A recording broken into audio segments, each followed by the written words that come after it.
सजाई के बिहने ले जई है राजा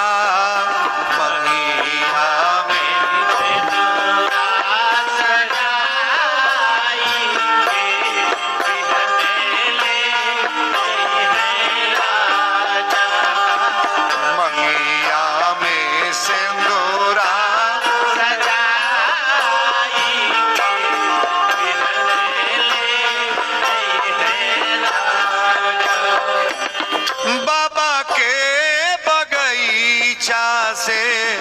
उखरली गाछी बाबा के बगीचा से उखरली गाछी दूसरा के खूंटा में बन्हा जई है बाछी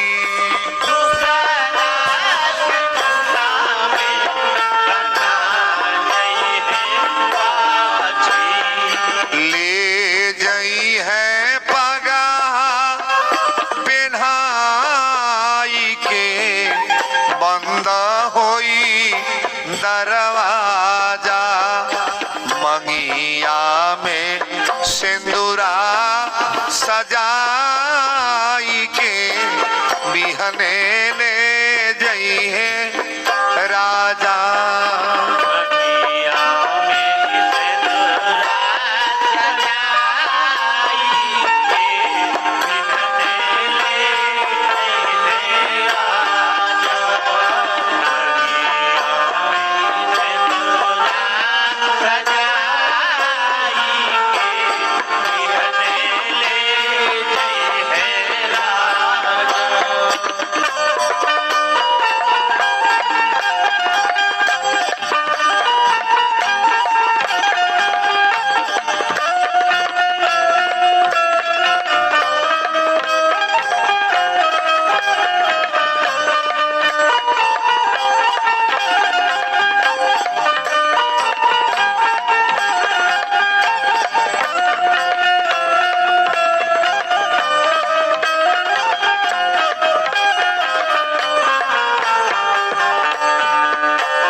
से निकली कलेजी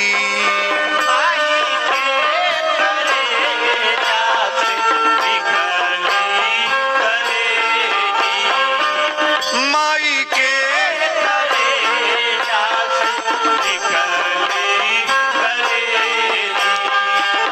कई के बजर छाती बेटी देली भेजी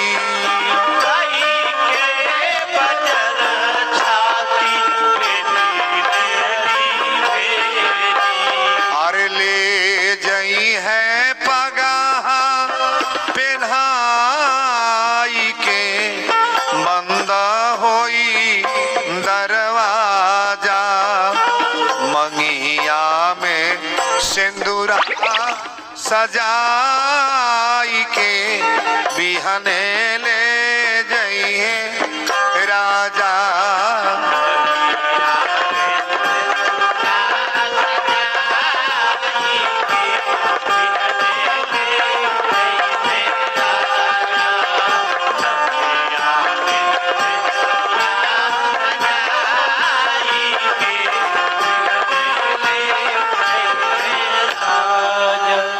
बोल दी रजा रामचंद्र की।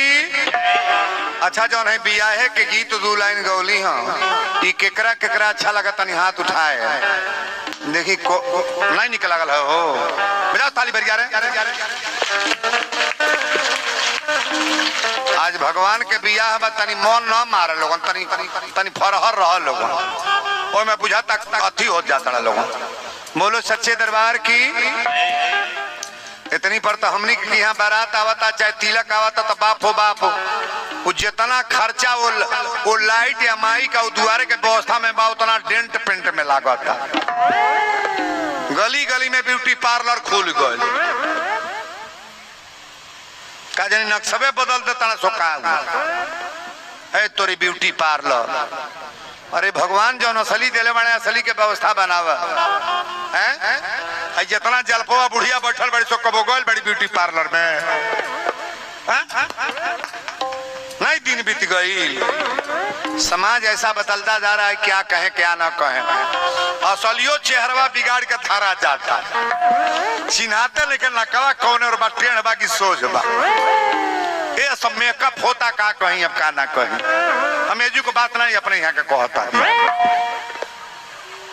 बोलो सच्चे दरबार की कथा बड़ा बेहतरीन जगह पर आयल बा ध्यान दे। भगवान राम जी धनुष तुरली बियाह को जानी के हो गया जाता। अच्छा बताई बिना बियाहे के ससुरारी में दुल्हा 1 महीना के रहल बा के रहल हो। हमारा भगवान जब धनुष तुरली तो बियावा तुरंते नहीं भाई एमे बहुत टाइम लगल बा। अगहन तिथि आई पंचमी आप लोग जानते हैं ना। अबे हम कथा में ले चलते नहीं बड़ा विधिवत बड़ा प्रेम से भगवान की विवाह की कथा आप श्रवण करो। सदानंद जी अले राजा जनक जी बोलोले कहे गुरुदेव अब तक धनुष टूट गई। परशुरामो जी आके जिसे निवेदन करके हाथ जोड़ के चल गए जंगल में। अब बताई हमके आज्ञा दें कि क्या करी। सदानंद जी कहे कि हे राजा जनक पहले 2 गो दूत भेजा पाती लेके चिट्ठी लेके भेजा केकरा यहाँ जेकर बेटा धनुष तुरले बड़े। दशरथ जी के यहाँ से जब से विश्वामित्र बाबा लेके राम लक्ष्मण के ना एक बाद में हमरा राम जी के खबर दशरथ जी पौले ना रहे। उनके समझे ना रहा कि हमारा राम जी कहाँ गईले लक्ष्मण कहाँ गईले।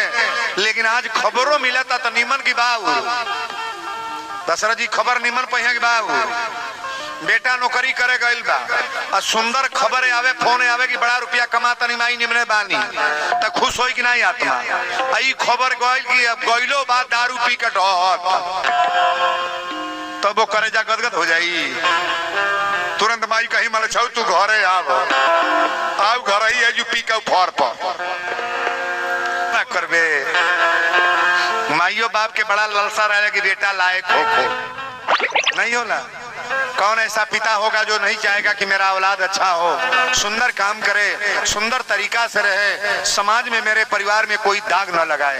सब चाहते हैं। लेकिन राजा दशरथ जी जहिया देवे लगला राम लक्ष्मण के तैया छतिया पर हथवा लगा के कहले कि चौथे पन पायो सुतचारी अब विप्र मांगे उन्हें बचन बिचारी।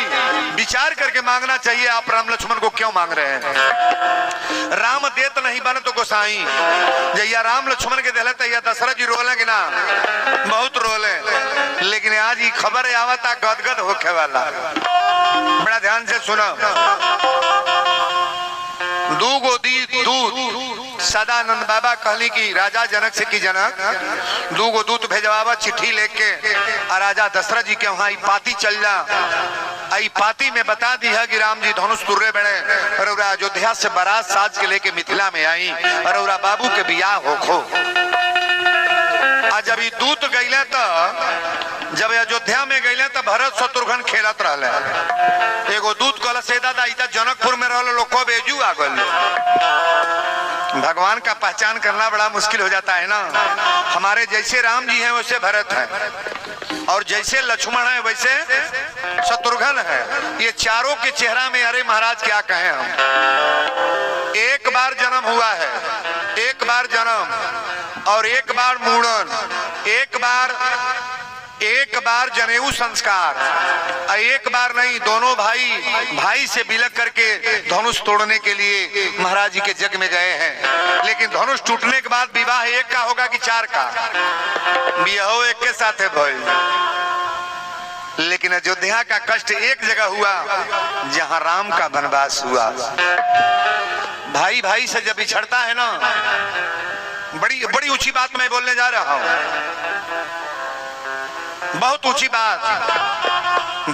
3 चीज का बंटवारा नहीं होता है गौर करिएगा इधर तीन चीज का बंटवारा नहीं होता है, माई का प्रेम का बंटवारा और भाई के प्रेम का बंटवारा और पिता का प्रेम का बंटवारा नहीं होता है महाराज। तीन गो भाई बने घर के बंटवारा